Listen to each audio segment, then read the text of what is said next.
तुम हमारे बारे में इतना कैसे जानती हो? मैं बहुत कुछ जानता हूँ। अगर तुम चाहो तो मैं तुम दोनों को धनवान बना सकता हूँ, लेकिन तुम्हें मेरा एक काम करना होगा। कैसा काम? तुम दोनों को राजा विक्रम के सबसे आखिरी पुत्र राजकुमार अशोक को इस महल तक लाना होगा। उस सुनहरे पक्षी की आवाज सुनकर वो दोनों बुरी तरह से डर गए। हे जी, आप मंडी तो जा रहे हैं, पर मुझे बहुत डर लग रहा है। आप तो जानते ही हैं कि पास के जंगल से रात होते ही कितनी अजीब अजीब सी आवाजें आती रहती हैं। अरे रमा, तुम चिंता मत करो, मैं शाम होने से पहले ही घर वापस आ जाऊंगा। अरे बाबा जल्दी करो, मुझे जाने में देर हो रही है।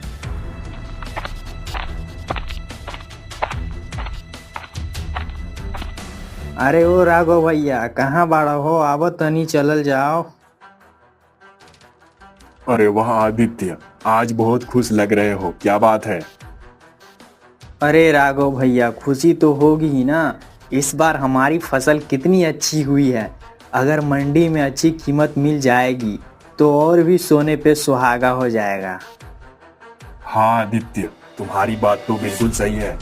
चलो तो फिर मंडी की ओर चलते हैं, अगर कहीं आने में देर हो गई तो। हाँ हाँ राघव भैया, चलिए तो फिर चलते हैं, देर किस बात की। लेकिन आदित्य, हम इतनी सारी बोरियां कैसे मंडी तक लेकर जाएंगे? अरे राघव भैया, आप तो जानते हैं कि मुखिया दीनानाथ कितने दयालु हैं। उन्होंने ही 2 बैलगाड़ियाँ भेजवाई है, उसी पर हम बोरी रखकर मंडी में ले जाएंगे। हाँ आदित्य, तुम बिल्कुल सही कह रहे हो। ईश्वर मुखिया दीनानाथ को लंबी उम्र दे, वो बहुत दयालु है। हम गरीबों का वही तो एक सहारा है, नहीं तो अभी के दौर में कौन किसकी मदद करता है।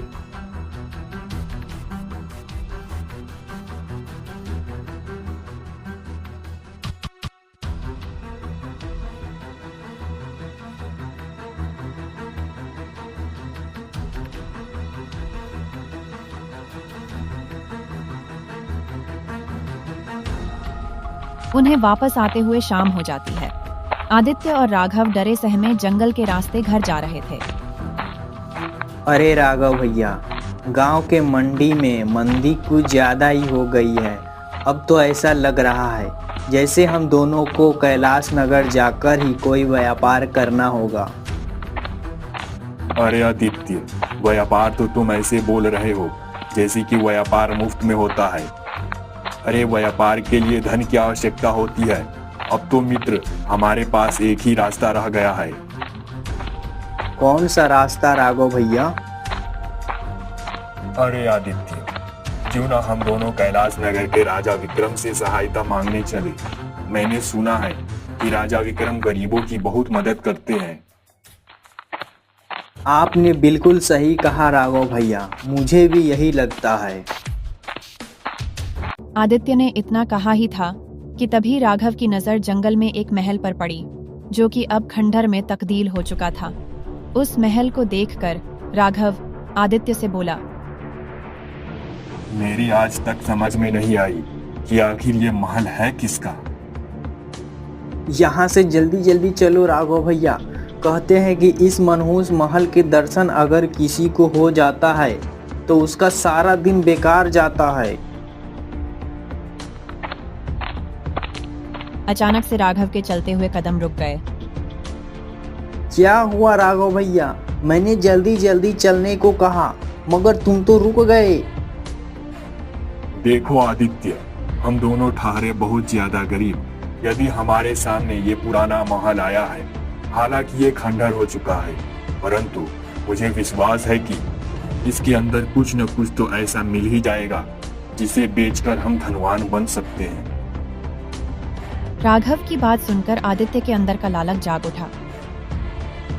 वैसे तो मैं कभी भी इस महल के अंदर नहीं गया, लेकिन तुम्हारी बातें सुनकर मेरे अंदर भी लालच पैदा हो गया है। चलो अंदर चलते हैं। आदित्य और राघव खंडहर बन चुके महल के अंदर की ओर चले गए। अंदर जाते ही उनकी नजर एक सुंदर स्त्री के मूर्ति पर पड़ी। राघव आदित्य की ओर देखकर बोला, आदित्य, ये तो किसी रानी की मूर्ति लग रही है। हाँ, तुमने बिल्कुल सही कहा।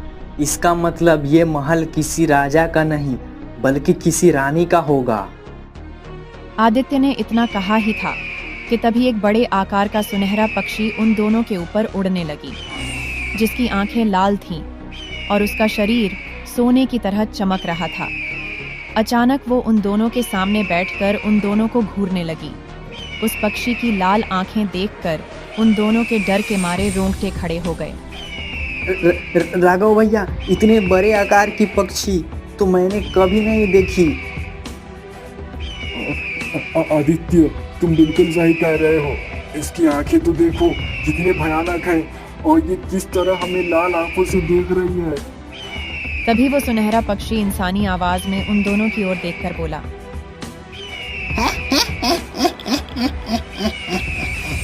तुम दोनों को मुझसे डरने की कोई आवश्यकता नहीं है।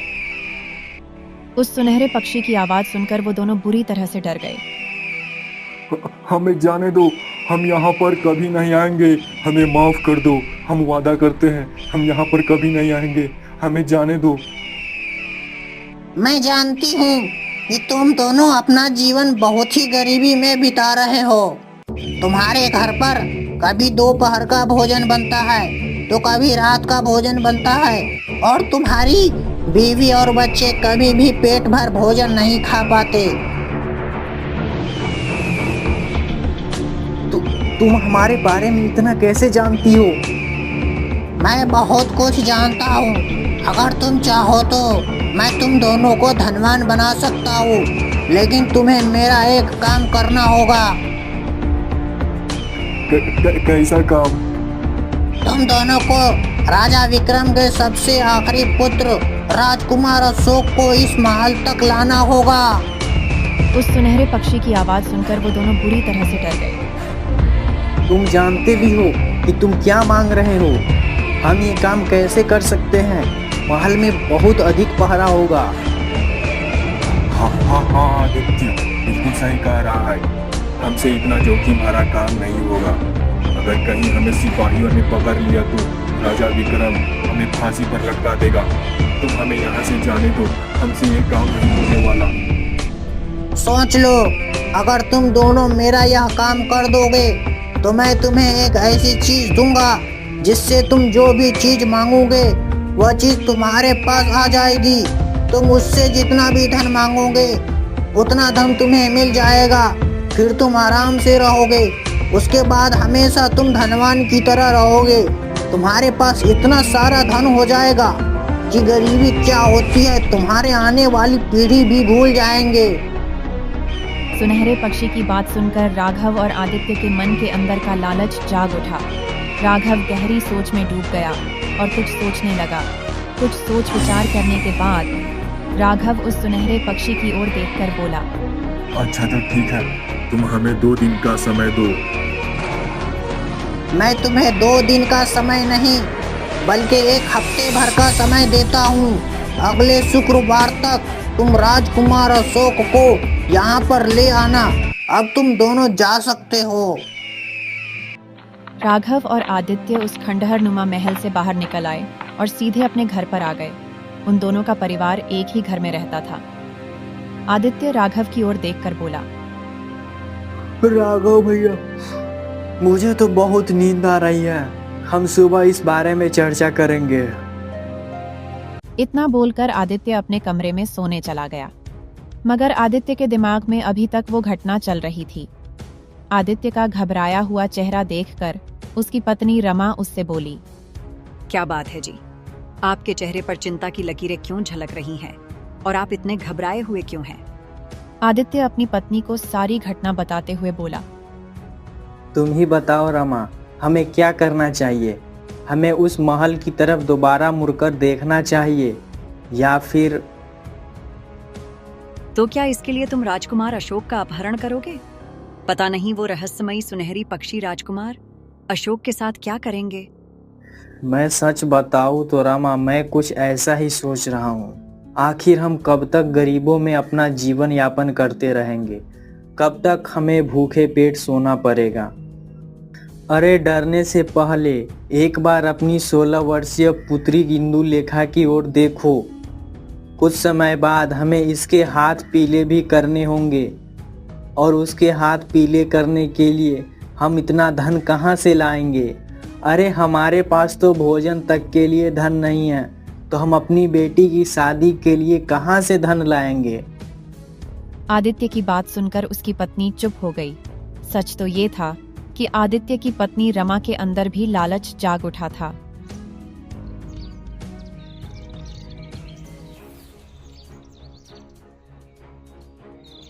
अगले दिन आदित्य राघव की पत्नी कमला से बोला, भाभी जी, क्या कल रात राघव भैया ने आपको कुछ बताया था?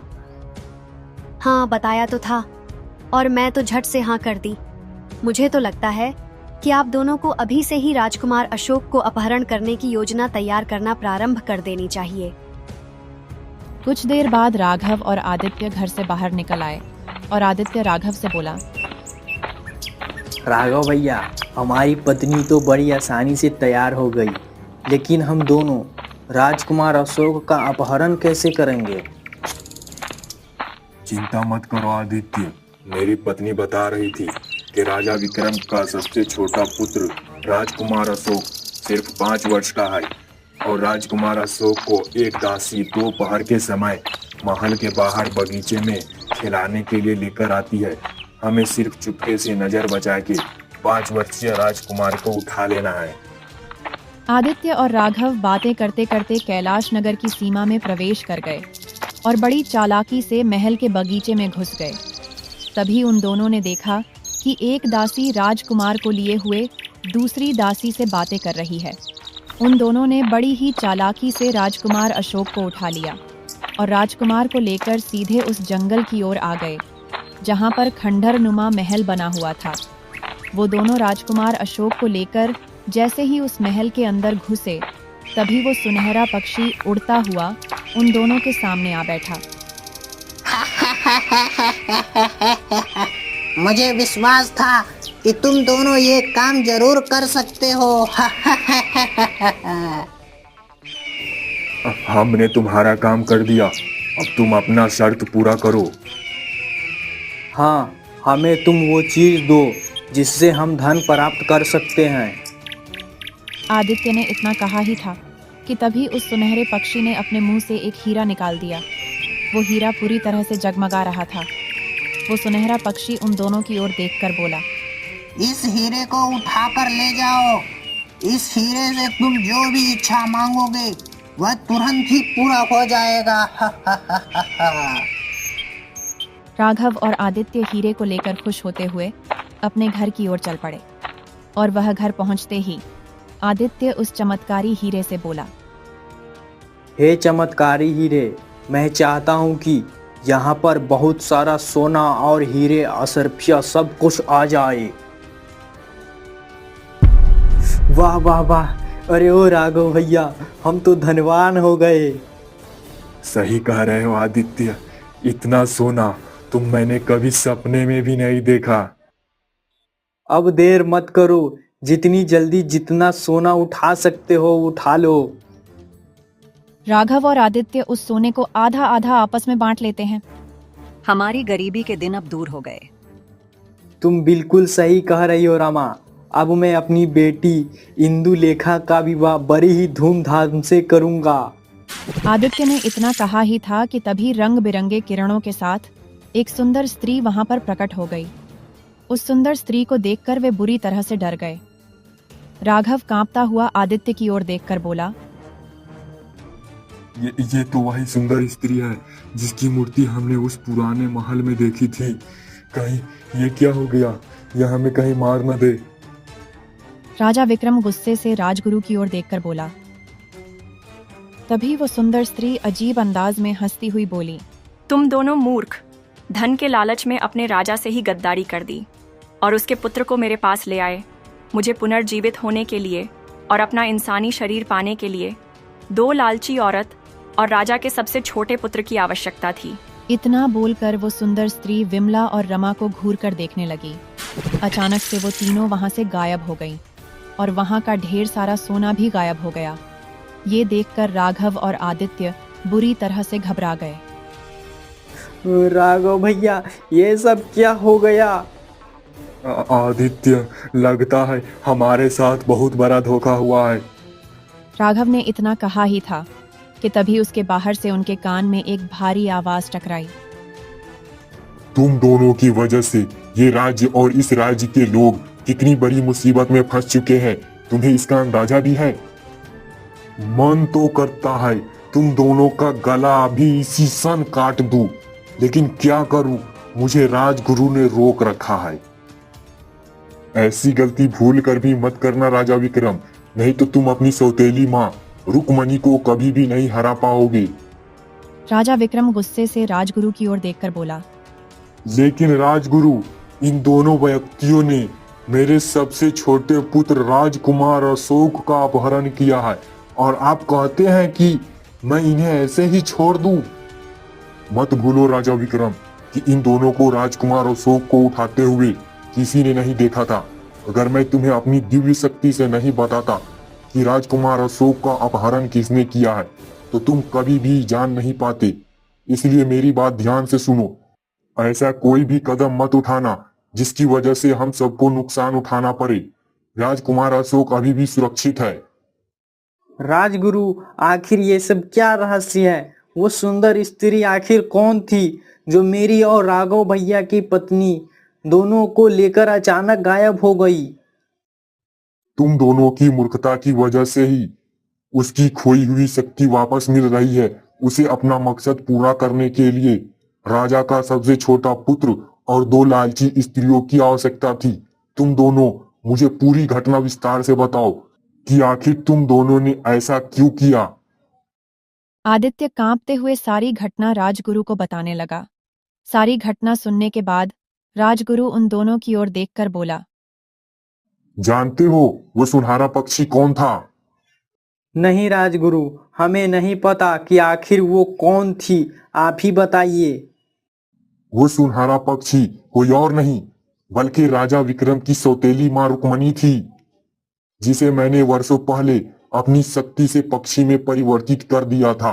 क्योंकि राजा विक्रम की सौतेली माँ रुक्मणी अपने सारी परिवार के सदस्यों को मारकर पूरे राज्य को हथियाना चाहती थी। अपने मकसद में कामयाब होने के लिए उसने काली शक्तियों का सहारा लेना शुरू कर दिया। उस समय राजा विक्रम के पिता का महल वही था जो अब खंडहर में परिवर्तित हो चुका है। तभी राजा विक्रम राजगुरु से बोले। लेकिन राजगुरु, अब क्या होगा? कहते हैं कि दुश्मन चाहे कितना भी चालाक क्यों ना हो, मगर वो एक न एक ऐसी गलती जरूर करता है। और तुम्हारी सौतेली माँ रुक्मणी ने भी एक गलती कर दी है। कौन सी गलती राजगुरु? जो हीरा रुक्मणी ने पक्षी के रूप में इन दोनों मूर्ख को दिया है, अब यही हीरा उसके मौत का कारण बनेगा। इतना बोलकर राजगुरु उन दोनों की ओर देखकर बोले। वो हीरा कहाँ है? राघव ने तुरंत अपनी जेब से हीरा निकालकर राजगुरु को पकड़ा दिया। राजगुरु उन सब की ओर देखकर बोला।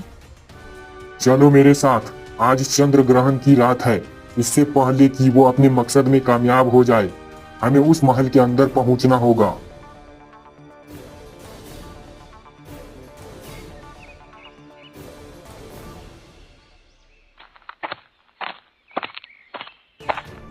कुछ ही देर में वो सब महल के अंदर खड़े हुए थे। तभी राजा विक्रम की नजर 5 वर्षीय राजकुमार अशोक पर पड़ी, जो कि जमीन पर बेहोश पड़ा हुआ था, और वही सुनहरा पक्षी राजकुमार को घूर रहा था। राजकुमार के अगल बगल में ढेर सारा सोना भी पड़ा हुआ था, और उसी सोने के ढेर पर राघव और आदित्य की पत्नियां बेहोश पड़ी हुई थीं। राजा विक्रम अपने पुत्र की ओर जैसे ही आगे बढ़ा, तभी राजगुरु चिल्लाते हुए बोले। आगे मत बढ़ना राजा विक्रम, वो कोई साधारण पक्षी नहीं है, वो तुम्हें जलाकर भस्म कर देगा। तभी वो सुनहरा पक्षी अपनी लाल आंखों से राजगुरु की ओर देखते हुए बोला। अच्छा, तो तुम यहाँ तक आ गया राजगुरु, लेकिन अब तेरा कोई भी चाल कामयाब नहीं होने वाला। कुछ ही देर में चंद्र ग्रहण होने जाएगा। चंद्र ग्रहण होते ही मैं अपने चोंच से इन सब की आंखें निकाल लूंगा और खा जाऊंगा। उसके बाद उस चमत्कारी हीरे की मदद से मैं दोबारा अपनी इंसानी शरीर में आ जाऊंगी। फिर तू मेरा कुछ नहीं बिगाड़ सकता। राजगुरु चीखते हुए उस सुनहरे पक्षी की ओर देखकर बोला, चंद्र ग्रहण होने में अभी कुछ समय बाकी है। रुक्मणी, तेरी एक कमजोरी मेरे पास है। इतना बोलकर राजगुरु ने वो हीरा निकाल लिया। राजगुरु के हाथ में हीरा देखकर रुक्मणी ने बुरी तरह से क्रोधित होते हुए बोली, कोई कितना भी चालाक क्यों न हो, लेकिन कोई न कोई गलती जरूर करता है। मैं जानता हूँ इस हीरे में तेरी जादुई शक्तियाँ है और इसी हीरे में तेरी जान भी बसती है। वर्षों पहले जब मैं तुझे सुनहरे पक्षी के रूप में परिवर्तित किया था, तब मैंने इस हीरे को बहुत तलाशा था, लेकिन ये मुझे नहीं मिला। लेकिन आज मुझे इन दो मूर्खों से पता चला कि यह हीरा तूने अपने पेट के अंदर रखा हुआ था। मैं जानता हूँ कि आज चंद्र ग्रहण के बाद यह हीरा किसी भी काम का नहीं होगा, लेकिन यह हीरा तेरी जान अभी जरूर ले सकता है। तभी वो सुनहरा पक्षी क्रोधित अवस्था में तेजी से उड़ते हुई राजगुरु के पास पहुंची ही थी कि अचानक राजगुरु ने पूरी शक्ति से उस हीरे को जमीन पर पटक दिया, जिसकी वजह से वह हीरा चकनाचूर हो गया। तभी उस सुनहरे पक्षी के परखच्चे उड़ गए और वो सोना वहां से गायब हो गया। कमला और रमा को भी होश आ गया। वो दोनों हक्का बक्का नजरों से इधर उधर देखने लगी। राजा विक्रम दौड़ते हुए अपने पुत्र राजकुमार अशोक के पास पहुंच गया।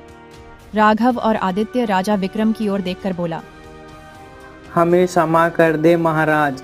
ये सच है कि लालच ने हमें अंधा कर दिया था।